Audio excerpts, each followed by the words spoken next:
Ultimate super star challenging star Darshan ಅವರ devil ಇವತ್ತು ತೆರೆಗೆ ಬಂದಿದೆ. ಡೆವಿಲ್ ನ ಸೆಲೆಬ್ರಿಟೀಸ್ ಅಕ್ಷರಶಃ ಚಿತ್ರಮಂದಿರಗಳ ಮುಂದೆ ಹಬ್ಬವನ್ನು ಆಚರಿಸ್ತಾ ಇದ್ದಾರೆ.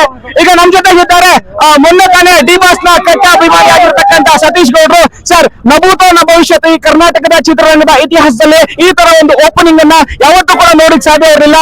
ಹೇಗನ್ಸಿದೆ ಸರ್ ಬಾಸ್ ಸೆಲೆಬ್ರೇಷನ್? ನೋಡಕ್ಕೂ ಆಗಲ್ಲ ಸರ್, ಇತಿಹಾಸದಲ್ಲಿ ನೋಡಕ್ಕೂ ಆಗಲ್ಲ. ಈ ತರ ಫ್ಯಾನ್ಗೇಜ್ ಇರೋದು ಒಬ್ಬನೇ Karnataka king TRP box office Sultan Darshan ಅವರು ಮಾತ್ರ ಇರೋದು. ಇನ್ನೂ ಮೆರೆಸ್ತೀವಿ, ಇನ್ನು ಜೋರಾಗಿ ಮೆರೆಸ್ತೀವಿ. ನಮ್ ಬಾಸಿ ಚಪ್ಪಲಿ ಇದಕ್ಕಿಂತ ಜೋರಾಗಿ ಮೆರೆಸ್ತೀವಿ. ಕುತಂತ್ರಿಗಳಿಂದ ಅವ್ರು ಒಳಗಡೆ ಇದ್ದಾರೆ, ಆಚೆ ಬಂದೇ ಬರ್ತಾರೆ. ಇವತ್ತಲ್ಲ ನಾಳೆ ಅಭಿಮಾನಿಗಳು ಏನೇ ಕುತಂತ್ರ ಮಾಡಿದ್ರು, ಏನೇ ನೀವು ಮಾಡಿದ್ರು ಇನ್ನು ಜಾಸ್ತಿ ಆಗ್ತಾರೆ ಹೊರತು ಕಮ್ಮಿ ಆಗಲ್ಲ. ಇದು 10 20 100 1000 ಜಾಸ್ತಿ ಆಗ್ತಾರೆ. ಇದಿನ್ನು ಶಾಂಪಲ್. ಇನ್ನು ಎಲ್ಲಾ ಕಡೆ ಅದ್ದೂರಿ ಮಾಡ್ತಾರೆ, ಹಬ್ಬ ಮಾಡ್ತಾವ್ರೆ. ಇನ್ನೂ ಹಬ್ಬ ಮಾಡ್ತೀವಿ. ಇದೆಲ್ಲ ಬೇರೆ ಮಧ್ಯಾಹ್ನ ಸಾಯಂಕಾಲ ಜೋರಾಗಿ ಮಾಡ್ತೀವಿ. ಇನ್ನು ನೀವೇನೇ ಕುನ್ನತ ಮಾಡಿದ್ರು ಅವ್ರೊಂದೇ ಕೊಡ್ತಿದ್ರು. ತುಂಬಾ ಪಾಸಿಟಿವ್ ಆಗಿದೆ. ಬಾಸ್ ಸೆಲೆಬ್ರೇಷನ್ ಬಗ್ಗೆ ಹೇಳ್ತೀರಿ ಸರ್? ಸರ್, ನಾವು ಇವತ್ತಿನ ಅಭಿಮಾನಿಗಳಲ್ಲ, ನಾವು ನಿನ್ನೆ ಮೊನ್ನೆ ಅಭಿಮಾನಿಗಳಾದವರಲ್ಲ. ನಾವು ಡಿ ಬಾಸ್ ನ ಯಾವಾಗ ಕರಿಯಾ ಪಿಕ್ಚರ್ ನ ನಾವ್ ಯಾವತ್ತು ನೋಡಿದ್ವೋ ಅವತ್ತೇ ಅಭಿಮಾನಿಗಳಾಗಿದ್ದೀವಿ. ಅವ್ರು ಎಲ್ಲೇ ಇದ್ರು ಸರಿ, ಅವ್ರು ಹೊರಗಡೆ ಇದ್ರು ಸರಿ, ಒಳಗಡೆ ಇದ್ರು ಸರಿ, ನಮ್ಮ ಅಭಿಮಾನ ಯಾವತ್ತು ಕಮ್ಮಿ ಆಗಲ್ಲ, ಕಮ್ಮಿ ಆಗೋದೇ ಇಲ್ಲ. ರಕ್ತದಲ್ಲೇ ಬಂದ್ಬಿಟ್ಟಿದೆ ಚಾಲೆಂಜಿಂಗ್ ಸ್ಟಾರ್ ದರ್ಶನ್ ಅಭಿಮಾನಿಗಳು ಅಂತ.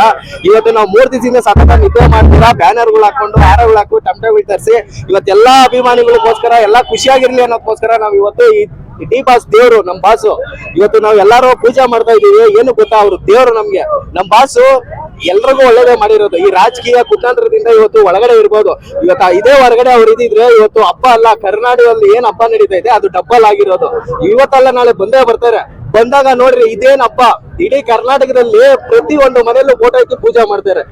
ಸರ್, ಇಡೀ ಕರ್ನಾಟಕದಾದ್ಯಂತ ಚಿತ್ರಮಂದಿರದ ಮುಂದೆ ಅಕ್ಷರಶಃ ಹಬ್ಬ ನಡೀತಾ ಇದೆ. ಬಾಸ್ ನಿಮ್ಮನ್ನ ಸೆಲೆಬ್ರಿಟೀಸ್ ಅಂತ ಕರೀತಾ ಇದ್ರು. ಈ ಸೆಲೆಬ್ರಿಟೀಸ್ ಗಳಿಗೆ ಸೆಲೆಬ್ರೇಷನ್ಗೆ ಯಾವ ತರ ಖುಷಿ ಕೊಡ್ತಿದೆ ಸರ್? ಸರ್, ಅವ್ರ ಎದೆ ಮೇಲೆನೆ ಟ್ಯಾಟೂ ಹಾಕೊಂಡ್ಬಿಟ್ಟಿದ್ದಾರೆ ಸರ್. ಅಭಿಮಾನಿಗಳೇ ಅವ್ರಿಗೆ ಸೆಲೆಬ್ರಿಟಿಗಳು ಅಂತ. ಅವರು ಯಾರನ್ನು ಏನು ಅನ್ನಿಲ್ಲ ಸರ್. ಸೆಲೆಬ್ರಿಟಿಗಳೇ ದೇವ್ರು. ನಾವು ಅಭಿಮಾನಿಗಳೇ ಅವ್ರಿಗೆ. ಇವತ್ತು ಅಭಿಮಾನಿಗಳು ನಂಬ್ಕೊಂಡೆ ಅವರು ಜೈಲಲ್ಲಿ ಇದ್ರು ಕೂಡ ಒಂದೇ ಅವ್ರು ಮಾತಾಡ್ತಾರೆ. ನಮ್ಮ ಅಭಿಮಾನಿಗಳಿದ್ದಾರೆ. ನಮ್ಮ ಅಭಿಮಾನಿಗಳಿಗೋಸ್ಕರ ಇವತ್ತು ನಾವು ಈ ಡೆವಿಲ್ ಫಿಲಮ್ ನಾವು ಮಾಡಿದೀವಿ. ಒಳಗಡೆಯಿಂದಾನೆ ಅವ್ರು ಮೆಸೇಜ್ ಕಳಿಸಿದ್ದಾರೆ. ಯಾರು ಏನೇ ಊಹಾಪೋಹಗಳು ಹೇಳಿದ್ರು ತಲೆ ಕೆಡಿಸ್ಕೊಂಡ್ಬಿಟ್ರಿ. ಫಿಲಂ ಸರಿನಾ? ಇದು ಡೆವಿಲ್ ರಿಪೋರ್ಟ್. ಅಕ್ಷರಶಃ ಬಾಕ್ಸ್ ಆಫೀಸ್ ಅನ್ನ ಶೇಕ್ ಮಾಡತಕ್ಕಂತಹ ದರ್ಶನ್ ಸರ್ ಅವರಿಂದ ಇವತ್ತು ಸಿಂಗಲ್ ಸ್ಕ್ರೀನ್ ಉಳಿದಿದೆ. ಇದು ಪೊಲಿಟಿಕಲ್ ಡ್ರಾಮಾ. ಯಾರಿಗೆ ಕೌಂಟರ್ನ ಏನ್ ಕೊಡ್ಬೇಕು ಕೊಟ್ಟಿದ್ದಾರೆ ಅಂತ ಇದ್ದಾರೆ ಅಭಿಮಾನಿಗಳು. ಕನ್ನಡ ಚಿತ್ರವನ್ನ ಚಿತ್ರಮಂದಿರದಲ್ಲೇ ನೋಡಿ, ಚಿತ್ರರಂಗವನ್ನ ಉಳಿಸಿ. 6 ಗಂಟೆ ಶೋ ನೋಡ್ಕೊಂಡ್ ಬಂದೆ. ತುಂಬಾ ಅದ್ಭುತವಾಗಿದೆ ಸಿನಿಮಾ. ದರ್ಶನ್ ಅವರು ಒಂದೊಂದು ಸೀನ್ ಅಲ್ಲೂ ಒಂದೊಂದು ಅದ್ಭುತವಾಗಿ ಕಾಣಿಸ್ತಾರೆ. ತುಂಬಾ ಸ್ಟೈಲಿಶ್ ಆಗಿ ಕಾಣಿಸ್ತಾರೆ. ಇಲ್ಲಿ ರಾವಣನು ಅವರೇ, ರಾಮನು ಅವರೇ. ರಾವಣನ ಪಾತ್ರಕ್ಕೂ ಸಖತ್ತಾಗಿ ಸೂಟೇಬಲ್ ಆಗಿದ್ದಾರೆ, ರಾಮನ ಪಾತ್ರಕ್ಕೂ ಸಖತ್ತಾಗಿ ಸೂಟೇಬಲ್ ಆಗಿದ್ದಾರೆ. ನಿಜ ಹೇಳ್ಬೇಕು ಅಂತಂದ್ರೆ ನಮ್ಮ ಬೆಂಗಳೂರು ಎಷ್ಟು ಬೇಕಾದ್ರೂ ಬೆಳಿಬಹುದು, ಯಾವ್ದೇ ಸಮುದ್ರ ಅಡ್ಡ ಬರಲ್ಲ. ಆದ್ರೆ ಕನ್ನಡ ಚಿತ್ರರಂಗ ಬೆಳೆದಿಲ್ಲ ಅಂತ ಹೇಳ್ಬಿಟ್ಟು ಕನ್ನಡ ಚಿತ್ರ ನೋಡೋಕೆ ಕನ್ನಡಿಗರಿಗೆ ಗೊತ್ತೇ ಇಲ್ಲ ಅಂತ ಬೈತಾ ಇದ್ರು. ಅದೆಲ್ಲ ಕೂಡ ತುಂಬಾ ನೋವಿತ್ತು. ನಿಜವಾಗ್ಲೂ ಹೇಳ್ತೀನಿ, ಕನ್ನಡ ಚಿತ್ರರಂಗ ಇವತ್ತು ಯಾವ ಮಟ್ಟಿಗೆ ಬೆಳೆದಿದೆ ಅಂದ್ರೆ ಅದು ಬೆಳೆಸಿದಂತಹ ಗಂಡ ಅಂದ್ರೆ ಅದು ನಮ್ಮ challenging star D boss Darshan ಅವರು. ಎಷ್ಟು ಅದ್ಭುತವಾಗಿದೆ ಅಂದ್ರೆ ಸರಿಗ ದರ್ಶನ್ ಅವರು ಯಾರಾದ್ರೂ ಯುವ ನಾಯಕರ ಚಿತ್ರಗಳಿಗಾಗ್ಲಿ ಮತ್ತೊಬ್ರಿಗಾಗ್ಲಿ ಬೆಂಬಲವಾಗಿ ನಿಲ್ತಿದ್ದವರು. ಆದ್ರೆ ಸಿನಿಮಾ ರಿಲೀಸ್ ಅನ್ನೋ ಟೈಮಲ್ಲೂ ಕೂಡ ಅವ್ರು ಯಾರು ಸಹಾಯ ಮಾಡಿದ್ರು ಅವ್ರು ಇವತ್ತಿಗೂ ಕೂಡ ಒಂದು ಮಾತನ್ನ ಹೇಳಿಲ್ಲ. ಇದ್ರ ಬಗ್ಗೆ ಏನ್ ಹೇಳ್ತೀರಿ ಸರ್? ಒಬ್ಬ ಅಭಿಮಾನಿಯಾಗಿ ನಿಮ್ಗೆ ಎಷ್ಟು ಬೇಜಾರಾಗುತ್ತೆ ಸರ್? ಒಂದು ವಿಚಾರ, ಯಾರ್ಯಾರು ಹೊರ ಕುತಂತ್ರಗಳಿಗೆ ಯಾರ್ಯಾರು ಬಲಿಯಾಗಿದಾರೋ ಗೊತ್ತಿಲ್ಲ, ಬಾಯಿ ಬಿಚ್ಚಿದಾರೋ ಗೊತ್ತಿಲ್ಲ. ತಿರುಪತಿಗೆ ಹೋದ್ರೆ ವೆಂಕಟರಮಣ ಸ್ವಾಮಿನೇ ದರ್ಶನ ಮಾಡೋದು. ವೆಂಕಟರಮಣ ಸ್ವಾಮಿಗೆ ನಾವು ಹೊರ ಕೊಡಲ್ಲ.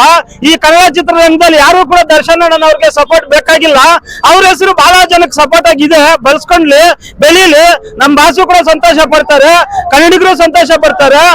ಇದು ಒಂದು ಆಲದ ಮರವಾಗಿ ಬೆಳೆದ್ರೆ ಇಲ್ಲಿ ಕೂಡ ಒಳ್ಳೆ ಜನರಿಗೆ ಅವಕಾಶ ಸಿಗುತ್ತೆ. ಅದ್ಭುತವಾದ ರೈಟರ್ಗಳು ಉಟ್ಕೊಂತಾರೆ. ನಿಮ್ಮಂತ ಮೀಡಿಯಾಗಳು ಕೂಡ ಚೆನ್ನಾಗಿ ಅವರ ಒಂದು ಹೆಸರಿಂದ ನಾವು ಇವತ್ತು ನಿಂತು ಮಾತಾಡ್ತಾ ಇದೀವಿ ಸರ್. ಮೀಡಿಯಾ ಕೂಡ ಅಷ್ಟೇ, ನಾವು ಬರಲ್ಲ. ನಮ್ ಬಾಸ್ ಆಗಿರೋ ನೋವುಗೋಸ್ಕರ ನಾವು ಇವತ್ತು ಮೀಡಿಯಾದಿಂದ ಮುಂದೆ ಬಂದಿದ್ದೀವಿ ಅಂತಂದ್ರೆ ಮಾತಾಡೋದು ಕೆಟ್ಟವ್ರಿಗೆ ಏನಿಲ್ಲ, ಕೆಟ್ಟ ಮಾತಾಡೋದು ಮೀಡಿಯಾದೊಳಗ. ಒಬ್ಬ ನಟ ಬೆಳೆದ್ರೆ, ಒಂದು ಚಿತ್ರರಂಗ ಬೆಳೆದ್ರೆ ಮೀಡಿಯಾಗೂ ಉಪಯೋಗ ಆಗುತ್ತೆ, ಇಲ್ಲಿನ ಜನಕ್ಕೂ ಉಪಯೋಗ ಆಗುತ್ತೆ, ಈ ರಾಜ್ಯಕ್ಕೂ ಉಪಯೋಗ ಆಗುತ್ತೆ. ನಿಜವಾಗ್ಲೂ ದರ್ಶನ್ ಅಣ್ಣ ಅವ್ರು ಮುಂದಿನ CM ಕೂಡ ಆಗ್ತಾರೆ. ಯಾಕಂದ್ರೆ ಅವರನ್ನ ನಾವು ನೋಡಿದ್ವಿ. ಸುಮಾರು